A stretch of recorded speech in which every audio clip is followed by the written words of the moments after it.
Hello and welcome. You're watching NDTV 24/7. I'm Sonal Mehrotra Kapoor. The big political story of the day.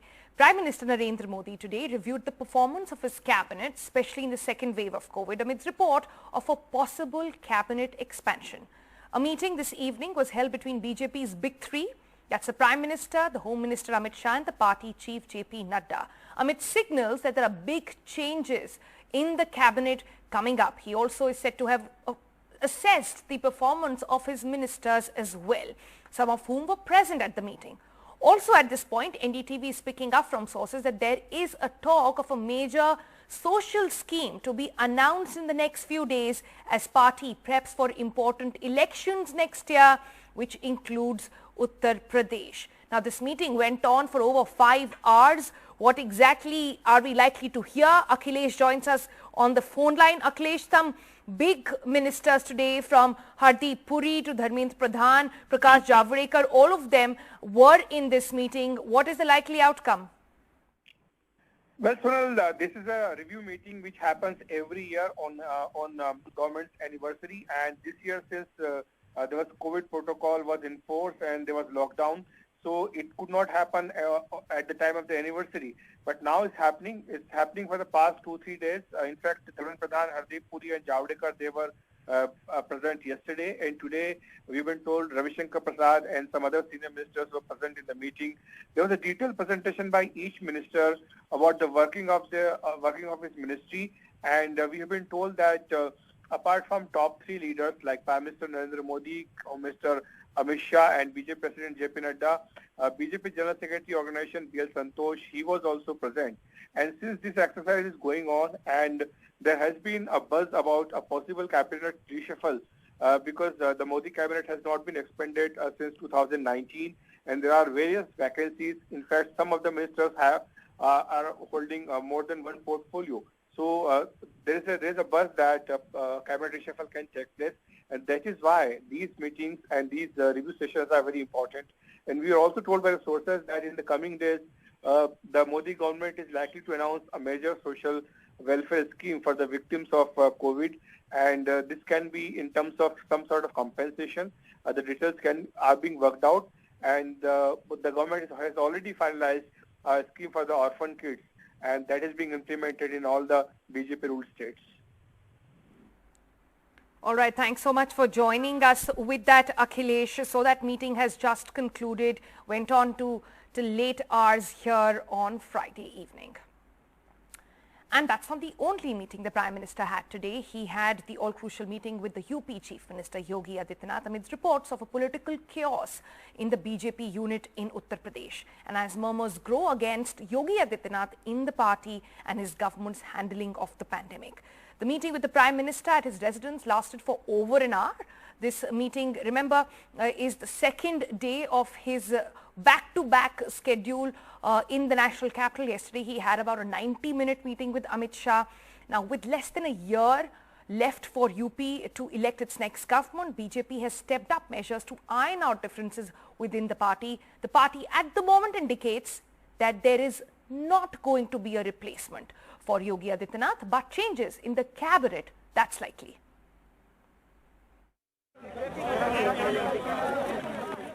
Amid political confusion in Uttar Pradesh and with less than a year left for state elections, Chief Minister Yogi Adityanath met Prime Minister Narendra Modi today in Delhi.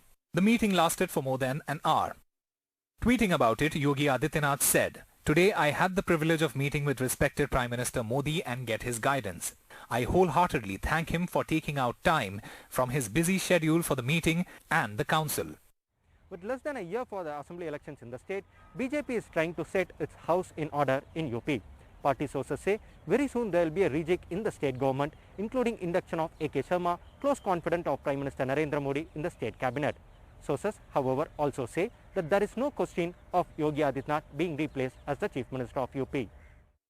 So while it seems clear that Yogi Adityanath will continue as the chief ministerial face of the BJP for the 2022 elections, he has been asked to do a major course correction. first indications of which will be in the UP cabinet reshuffle expected soon. Key to this is accommodating the Prime Minister's chosen man in Uttar Pradesh, A.K. Sharma, Gujarat cadre ex-IAS officer who was made a MLC in January this year and is in charge of development works in the Prime Minister's constituency, Varanasi. Also addressing criticism of Thakur Raj with the inclusion of a Brahmin leader like Jitin Prasad in the cabinet expansion. At his meeting with the BJP president later, the Chief Minister apparently was given a reality check on the feedback General Secretary B.L. Santosh had received from state BJP leaders during his recent Lucknow meetings. Party leaders and MLAs have openly criticized the functioning of the Chief Minister Yogi Adityanath. The inaccessibility of him to party MLAs and MPs and also poor handling of the pandemic have led to the intervention of the party leadership. Taking a dig at the Chief Minister's two-day visit to Delhi, Samajwadi Party Chief Akhilesh Yadav, whose party did well in recent Panchayat elections, in a tweet said that Adityanath is knocking different doors to safeguard his chair. While that seems safe for now, the Chief Minister and the BJP have to work at addressing the discontent of the people of the state who faced a harrowing ordeal in the worst days of the pandemic. With Arvind Gunasekar, Usama Shah for NDTV. Old is gold. With those words, Mukul Roy was welcomed back into TMC today.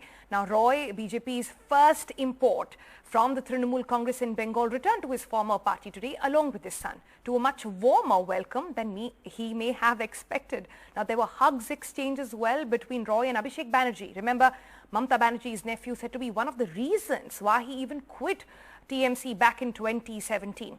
Now the question is, will others also be doing this ghar wapsi?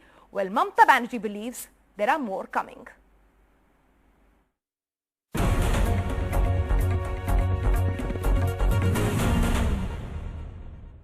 So he feels that his old party is good and always old is always gold.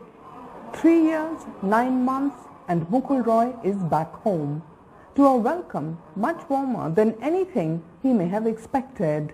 Mamta Banerjee's words, without any rancor, calling Mukul Roy's return the return of the native, a homecoming. মুকুলকে আমরা আমাদের ঘরেরই ছেলে ঘরে ফিরলো এই জন্য আমরা অভিনন্দন জানাচ্ছি.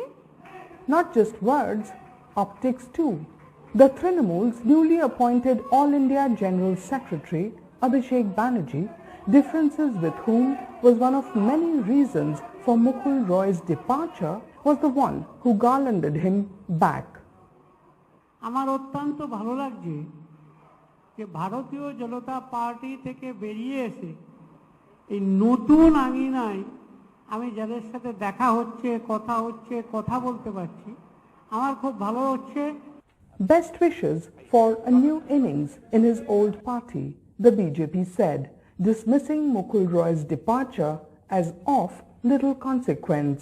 But it's a blow for the BJP, coming as it does just a month after the loss of face in the Bengal polls and growing anxiety over the Uttar Pradesh elections early next year. Bengal की राजनीति में कभी भी मुकुल राय जन नेता नहीं रहा.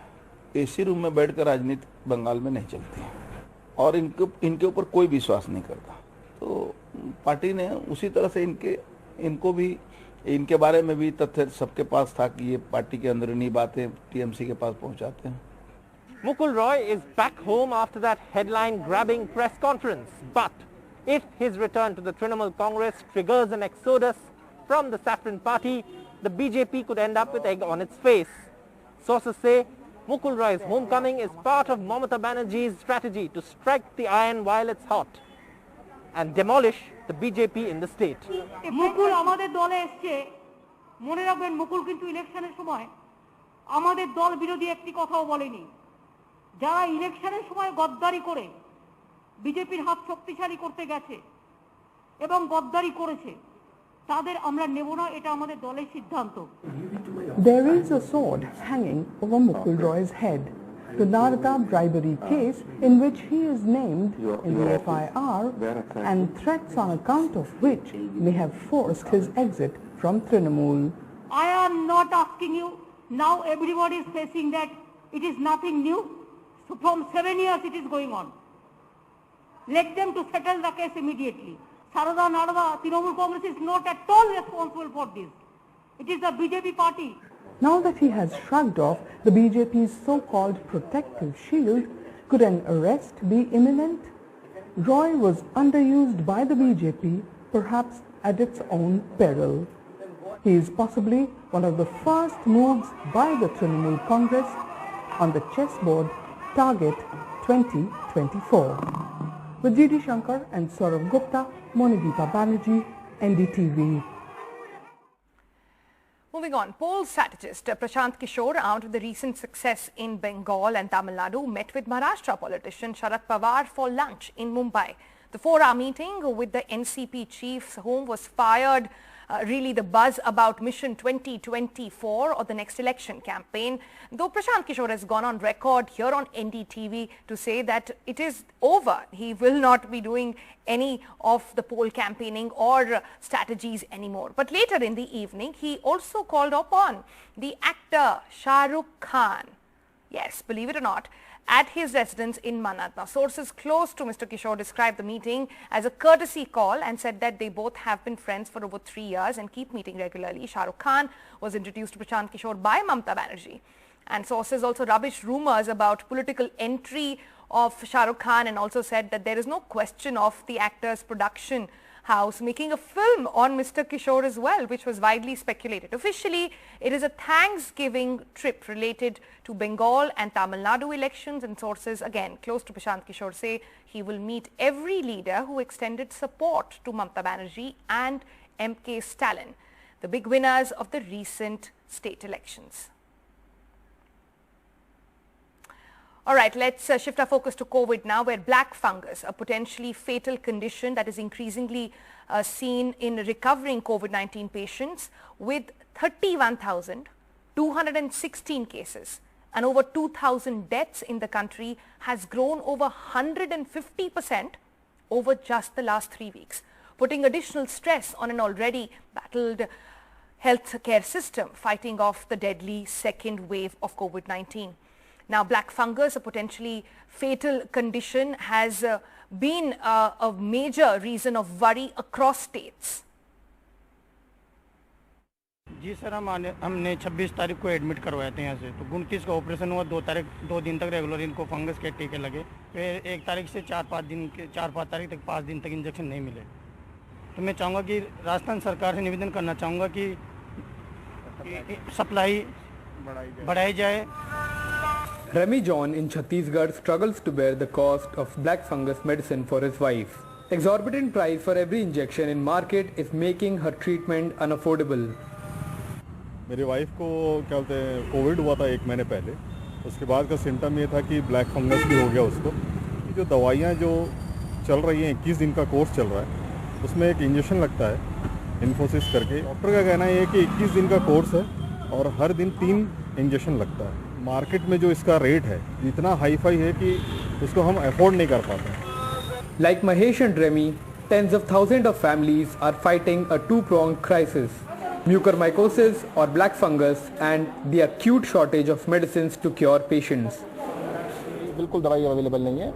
केंद्र सरकार हमें जो कोटा दे रही है वो पर नंबर ऑफ पेशेंट के साथ है, उसी शेषों में हम आगे अस्पताल को दे रहे हैं।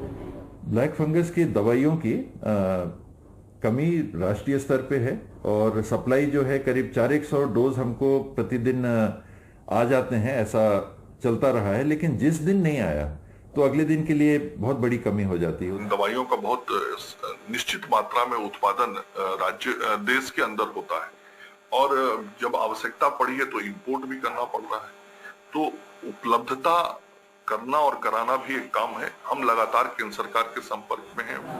The central government says all efforts are on to procure the medicines for mucormycosis. मैं बड़े कॉन्फिडेंस से कह सकता हूं कि बहुत इसकी अवेलेबिलिटी बढ़ी है। सब सोर्सेज से हम लेके आए हैं। लाइपोसोमल एफोटेरेसिन बी की ही जिद करना और उसी के ऊपर इंसिस्ट करना वो जरूरी नहीं है।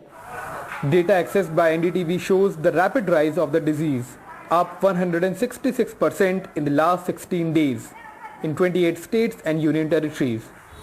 From 11,717 on the 25th of May to to 31,216 now.